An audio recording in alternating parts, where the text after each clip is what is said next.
Então vamos lá, pessoal, a gente vai começando, tá bom? O pessoal vai entrando aí, vai acompanhando o conteúdo. Bom, você já me conhece, acho que a maioria que está aqui já me conhece. Sou fisioterapeuta, formada aí pela Uniso há 10 anos. Trabalho na metodologia Pilates há 10 anos também, então desde a minha formação comecei a me envolver com a metodologia Pilates. Sou certificada em osteopatia pelo Colégio Brasileiro de Osteopatia. Então são duas áreas que eu trabalho bastante, entre terapia manual e Pilates, diretamente, né, com os atendimentos clínicos aqui no consultório e atendimentos da metodologia Pilates no estúdio. Gestora de uma empresa, Axial, Saúde e Movimento, há 4 anos, envolvida nessa área como empresária, né, no setor, principalmente no setor de Pilates. Então tenho essa experiência aí que vocês já me conhecem, né, para quem não me conhecer, olhar esse vídeo, depois já vai me conhecer um pouquinho mais.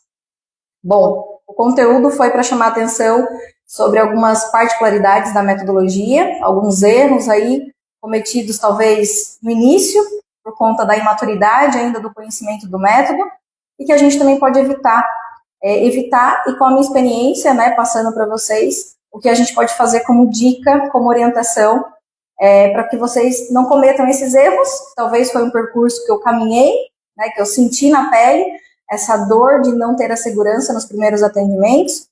Então, montei um roteirinho para a gente não esquecer de nenhum detalhe, para que a gente seguisse, né, sobre esses 3 pontos aí muito importantes dentro da aplicação da metodologia Pilates. No primeiro, a gente vai entender que a gente estuda e às vezes não tem um reconhecimento sobre os nossos atendimentos da metodologia Pilates diretamente. E aí a gente tem alguns fatores que envolvem essa insegurança, esse medo, né? Então, alguns pontos que a gente vai colocar aqui como questão.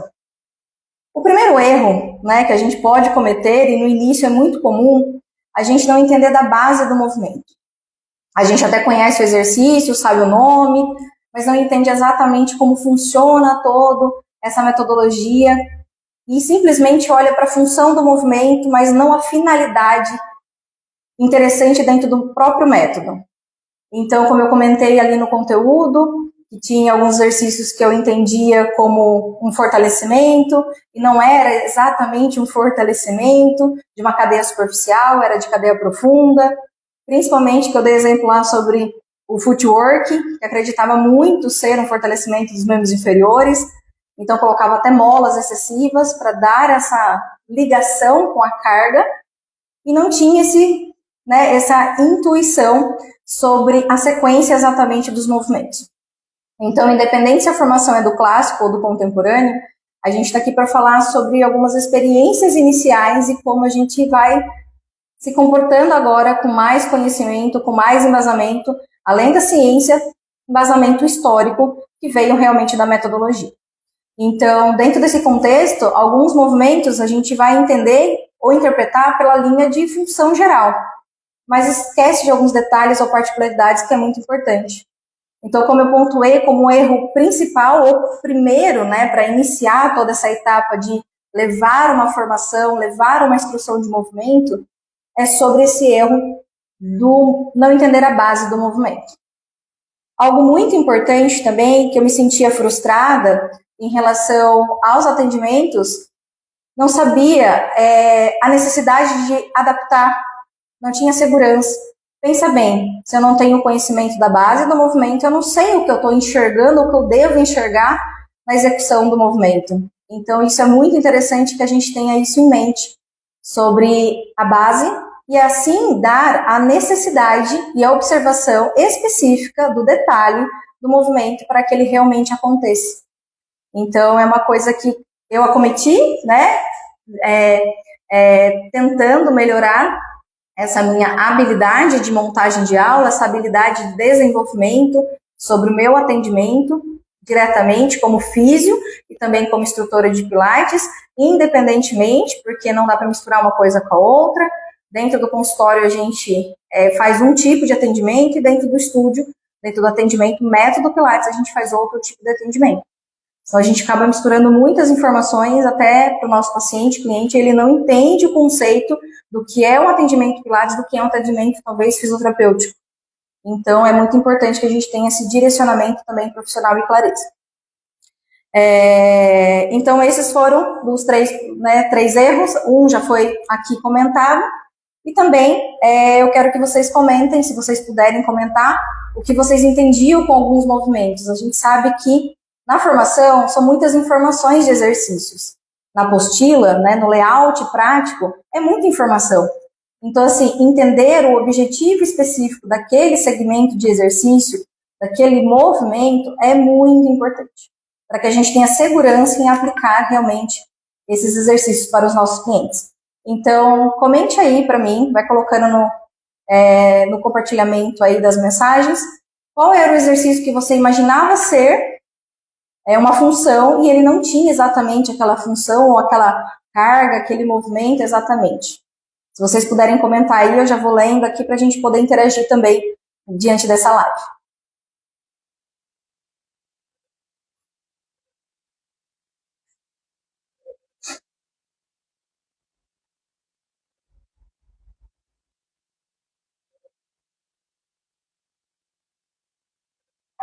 Alguém quer comentar alguma coisa sobre qual exercício sentia que era daquele movimento, daquela função e exatamente não era exatamente aquilo?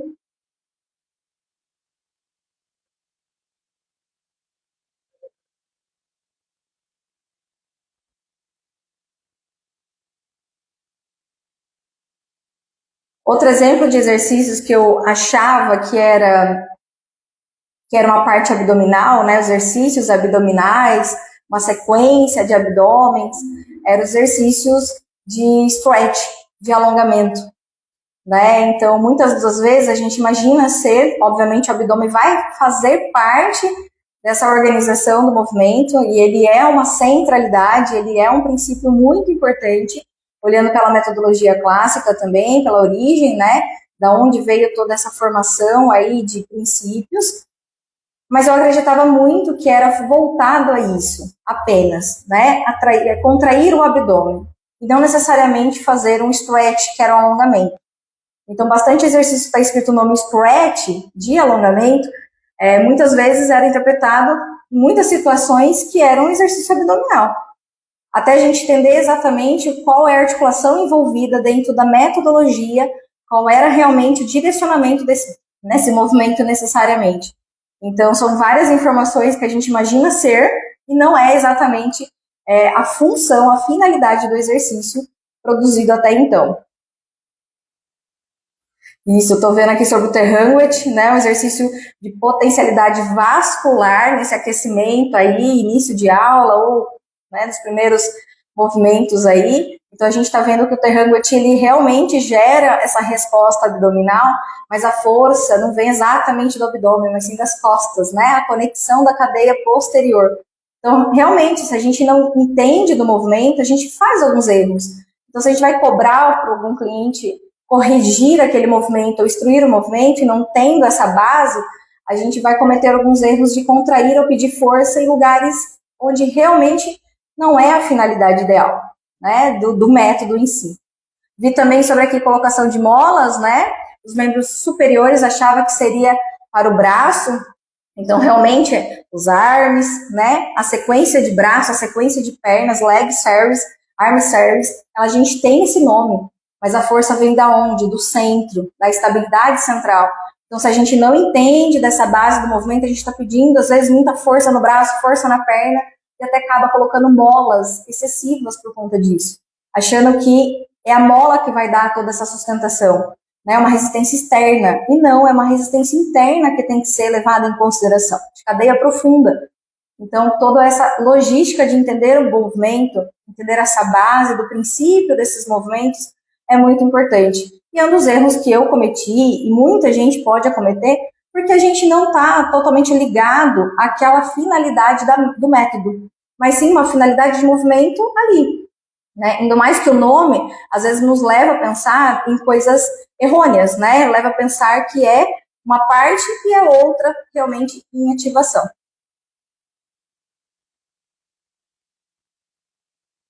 Isso, o Terranguet, é muito comum. Isso aí, gente. Então, são várias questões, detalhes do movimento que fazem toda a diferença. Quando a gente entende a base, a gente não comete esses erros. A gente acaba entendendo que o movimento vai além do que a gente está olhando por fora, de uma amplitude, de uma força externa, mas sim é uma carga realmente, uma amplitude interna, uma força interna. Então, todo esse componente faz toda a diferença.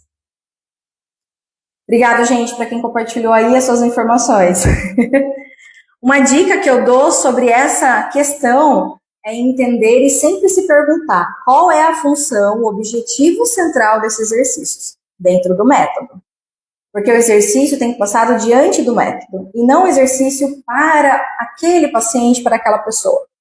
Para essa pessoa o T-Ranguit é para o abdômen, para aquela pessoa o T-Ranguit é para o alinhamento da cintura escapular, para aquela outra pessoa é a ativação das costas, para outra pessoa é a estabilidade do quadril. Entende? Então, o objetivo é o objetivo do método, o objetivo do exercício. Assim, a gente vai adaptando, realmente construindo esses movimentos com os nossos clientes. Então, é muito interessante que a gente observe, entenda essa base, para depois a gente também não acabar cometendo os erros que é o segundo erro que a gente comentou ali nos conteúdos, que é decorar sequências aleatórias de exercício. Né? Sentir a necessidade dessa decoração. Né? Literalmente é uma decoração, não é um aprendizado. Então, quando a gente tem essa deficiência sobre a base do movimento, a gente vai levar para o segundo erro, que é imaginar que uma sequência de movimento pré-estimulada, pré-feita, pré-montada, vai ser o suficiente para atender o meu público. A gente tem um repertório a ser respeitado, a gente tem exercícios a ser construídos. Eu sempre falo dentro das formações, dos cursos, que é uma vivência de mobilidade, flexibilidade e força. Nessa ordem de preferência. Muitas vezes, as atividades estão pautadas à força, apenas à força. Força, carga, sustentação. Mas para a gente ter força, a gente precisa ter movimento. Para a gente ter movimento, a gente precisa ser flexível. Para ter realmente essa força de estabilidade, a gente precisa ter movimento e flexibilidade. Assim a gente conquista a força real. Então, quando a gente vai usar toda essa argumentação sobre a estrutura de movimento, instrução do movimento, preparação desse corpo, a gente tem que pensar em algumas ordens. Então, vai também como dica sobre essa organização do sistema. O sistema se molda nesse neuroevolutivo, neuromotor evolutivo, nessa ordem, mobilidade, flexibilidade e força. Então, a gente tem realmente enxergar o corpo e não só decorar um repertório de movimento aleatório, imaginando que será o suficiente para esse cliente, que será ideal para ele somente essa sequência de repertório pré-estabelecido. Então, a gente tem que conhecer da base, fazer o nosso repertório diante desse conhecimento e não de exercícios aleatórios, e sim colocar isso em prática na construção do movimento, entre mobilidade, flexibilidade e força. Dentro do método, a gente vai acabar misturando tudo isso, vai ser tudo junto e misturado. Porém, a gente tem que enxergar que vai vivenciar numa etapa. E a gente vai da flexão, da inclinação, da rotação, e aí a gente vai para a extensão.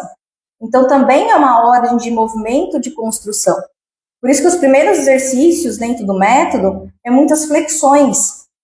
Precisa resgatar essa curvatura primária, precisa resgatar o movimento que o corpo se perde diante da não estímulo de exercício. Né? Não é só o condicionamento físico de força, mas é de movimentação em si.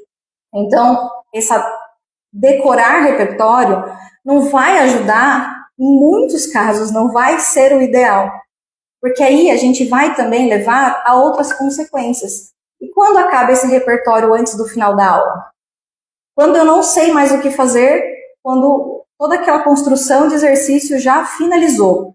Dá aquela angústia, bate o pânico, não sei o que fazer, dou qualquer coisa para ver se termina a aula logo, peço para fazer respirações no final da aula, em algum momento, eu faço um improviso. O improviso nunca vai gerar um resultado significativo de evolução. Na verdade, quando a gente tem uma estruturação de conhecimento, o improviso é o que a gente menos vai usar, não devemos usar nunca. Eu sei que em alguns momentos, na construção desses exercícios, desse raciocínio, a gente ainda coloca alguns exercícios chaves, para a gente ter como cartas à manga. Porém, isso a gente também tem que desmamar. porque isso é muito interessante que a gente tenha uma construção e um raciocínio lógico, começo, meio e fim de uma sequência de aula, um direcionamento onde meu cliente sente segurança do que eu sei o que ele está fazendo em qual determinado momento da aula, onde eu começo uma evolutiva e termino numa finalização. Então, isso tem uma lógica, tem um repertório pré-estabelecido para isso. Então, tem uma vivência que a gente precisa conhecer como prática direta do método, e não apenas por uma necessidade do próprio cliente. Então, dentro da dica, eu sempre falo sobre a questão de enxergar o caminho além daquele exercício bonito, né? Enxergar o caminho de uma construção de um corpo em função. A funcionalidade vai vir diante dessa estruturação. Então, a gente vai dar função diante dessa mobilidade, flexibilidade e força, numa evolutiva de começo, meio e fim de aula. Então, o repertório tem que ser conhecido como prática nossa, vivência nossa. Se a gente sente, a gente também tem mais possibilidades de argumentar o que eu quero que ele sinta com essa estimulação de movimento. Então, tudo isso nos ajuda a ter mais argumentações práticas diretas de experiência, para que a gente leve mais informação e conteúdo de segurança para o nosso cliente. Então, a nossa prática, a nossa vivência do método é muito interessante para que a gente tenha essa segurança também. E uma dica que eu sempre falo é princípios, né? A gente tem princípios, a gente tem centralização, a gente tem ativação do powerhouse, né? A gente tem etapas a ser cumpridas diante desses exercícios. E se a gente focar um repertório de exercícios aleatórios, esquecer dessas finalizações, desses princípios base, a gente está descaracterizando o método, a gente está fugindo de uma origem muito importante, histórica e ciência, uma verdade de movimento que funciona até hoje. Então, a gente vai pegar sempre como dica, resgate os princípios, respiração, centralidade, fluidez do movimento, controle. Não é só um exercício, é controlar o exercício.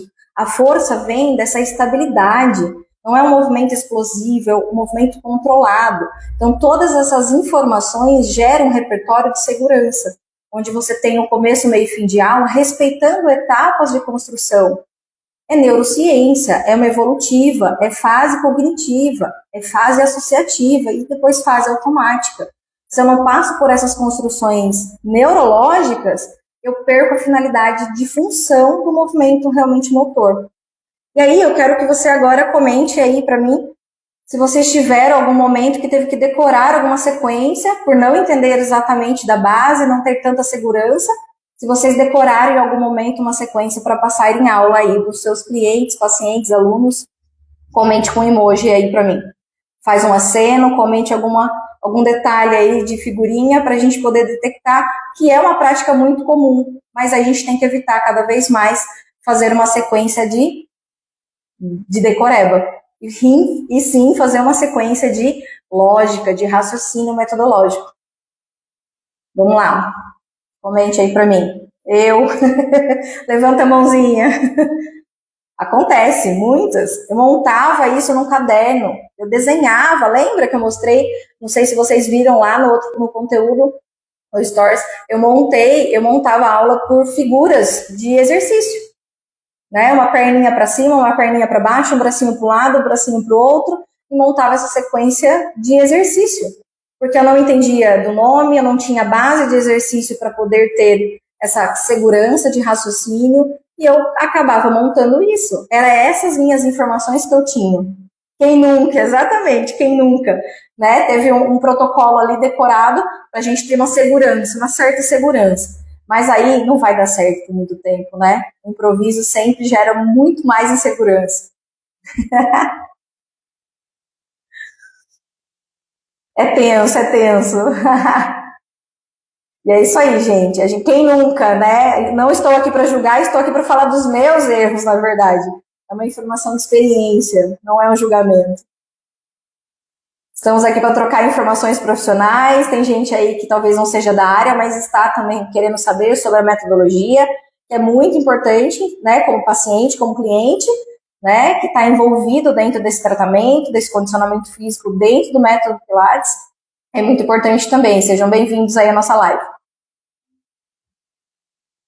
E aí a gente vai para o terceiro erro, né? Não dominar a leitura do movimento. Então, pensa que é um percurso. Se eu não tenho a base, se eu não entendo essa base de exercício de movimento, eu não sei para que aquele exercício funciona, eu não vou ter a segurança de repertório, porque eu não entendo desse raciocínio de começo, meio e fim de aula, e aí eu chego nessa não leitura do movimento. E aí, quando envolve uma patologia, aí a gente se limita mais ainda. Então, tudo isso gera uma fragilidade de compreensão, o que eu vou ou não levar para aquele cliente patológico, com uma dor, com uma queixa, com algo muito mais fora de algo de segurança. Sai da zona de conforto de atender no método Pilates para um condicionamento físico, para um alinhamento postural.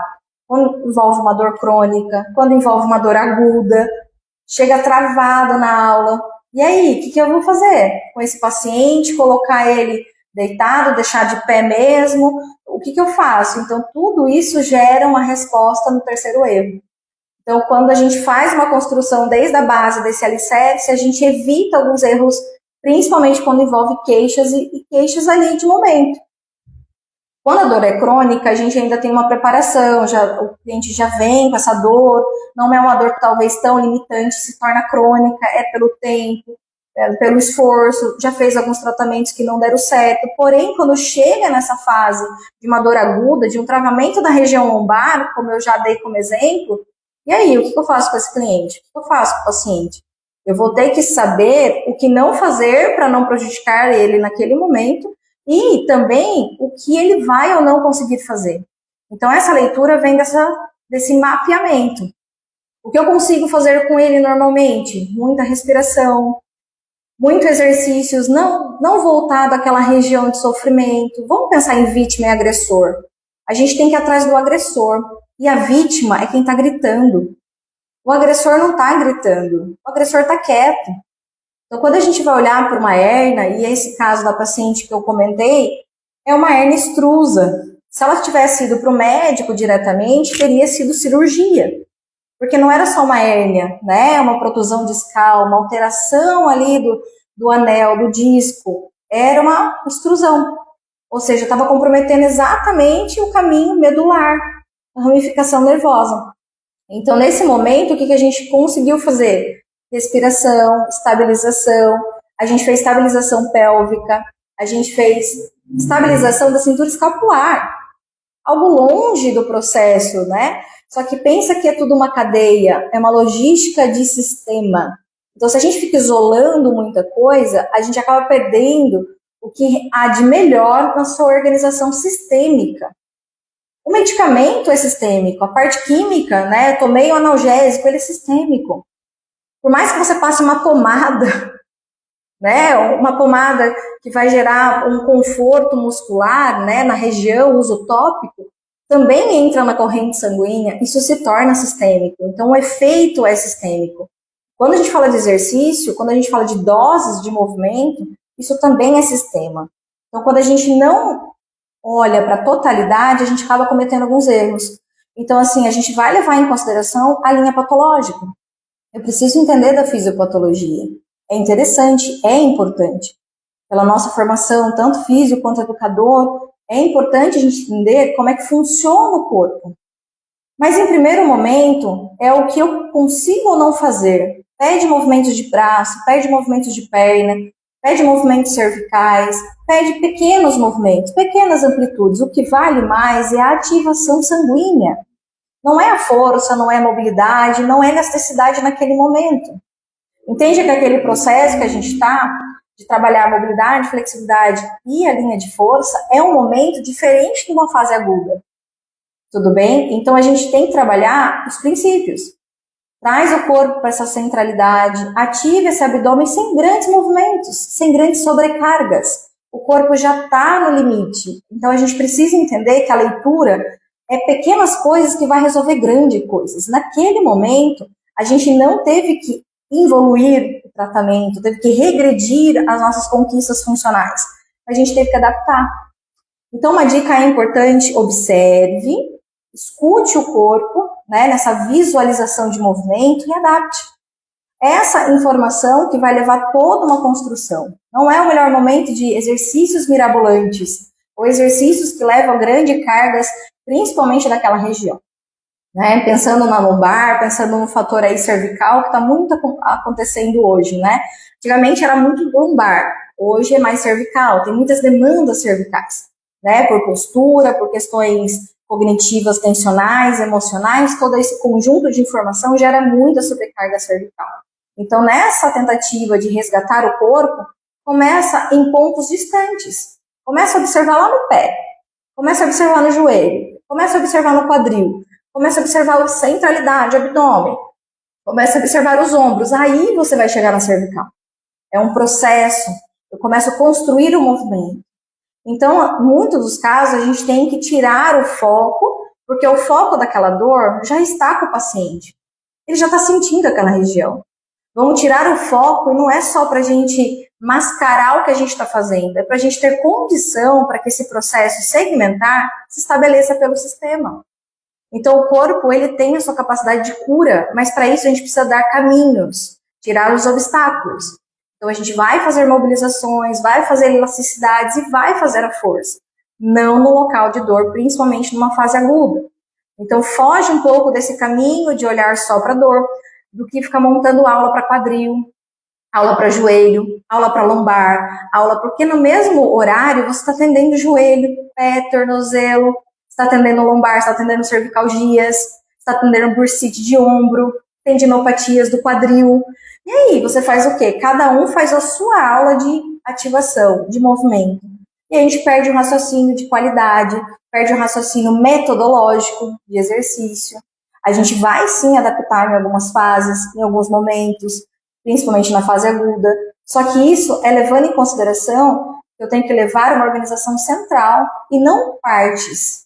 Senão eu começo a fragmentar demais o tratamento. E o tratamento se dá como um todo, pela globalidade, e não por só olhar para uma linha segmentar apenas.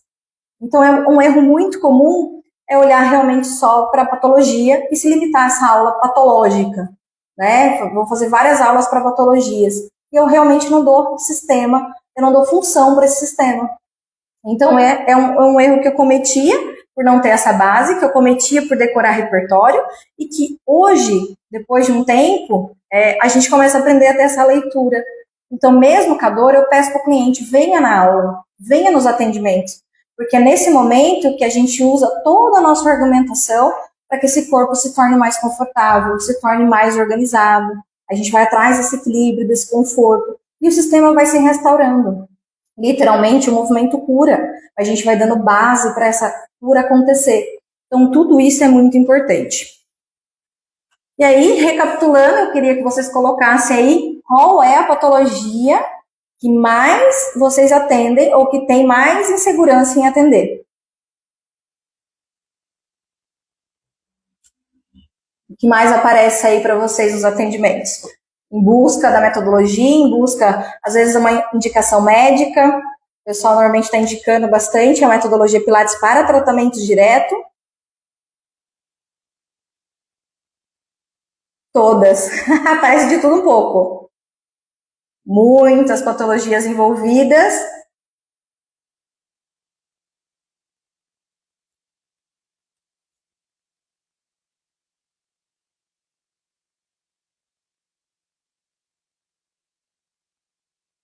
Quadril, algo muito importante como alicerce da nossa coluna.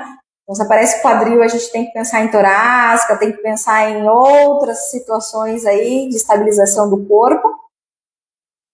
Ombro, muito comum. Ombro, cervical, cervical, ombro, né? Parece um fio único e é realmente. Quadril e coluna.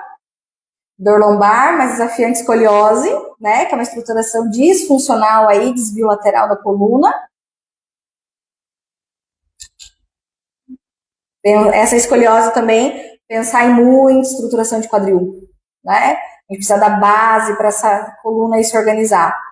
Pensar muito em pé também, né? Marcha, pelve, joelho, pé sobre a escoliose. Aí a gente tem vários resultados aí de alinhamento da escoliose. Talvez a amplitude dela, o grau dela não volte, né? Não é nossa intenção maior. A gente torce para que esse grau reduza. Porém, a gente tem que pensar na função, literalmente, e o conforto, né? Ninguém quer ficar com dor aí. Joelho também, bastante comum. Então, tá vendo que são partes distantes, são partes distintas, né? Mas pensando no todo, a gente tem que pensar numa totalidade. Porque senão a gente está montando várias aulas aí, a gente não vê resultado e o cliente volta com a dor, ou com a mesma, ou com mais dores. E também alguns casos que vem com fibromialgia, que vem com várias queixas, sobre o setor também emocional envolvido. Assim, e aí, a gente ataca por onde, quando dói tudo, né? Então, por isso que eu falo, se trata o sistema, a chance desse corpo se recuperar é muito maior. Né? Então, se eu tento focar só na dor ou só nesse componente, esse segmento lesional, a gente está limitando o processo de cura desse corpo, de restabelecer o sistema. E aí, gente, vamos recapitular os 3 erros aqui mais comuns que eu passei e provavelmente muitos dos casos vão passar nesse começo de carreira. O primeiro, não entender a base do movimento. O segundo, somente decorar repertório de movimento e achar que isso é o suficiente para os atendimentos. E o terceiro, sobre não dominar essa leitura de movimento. Eu gostaria que vocês comentassem agora o que mais te incomoda, o que mais dói, o que mais mexe no interior de vocês. Qual é dos 3 erros que mais incomodam vocês? Coloca 1, 2 ou 3. Base do movimento, primeiro. O segundo, repertório decorado. E o terceiro, leitura de movimento. O que mais a gente consegue identificar?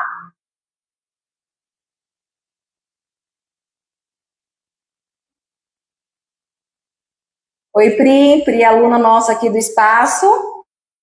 Cida também, aluna nossa aqui do espaço. Seja bem-vinda, meninas. 2, a Kelly respondeu o número 2, o erro número 2, decorar repertório.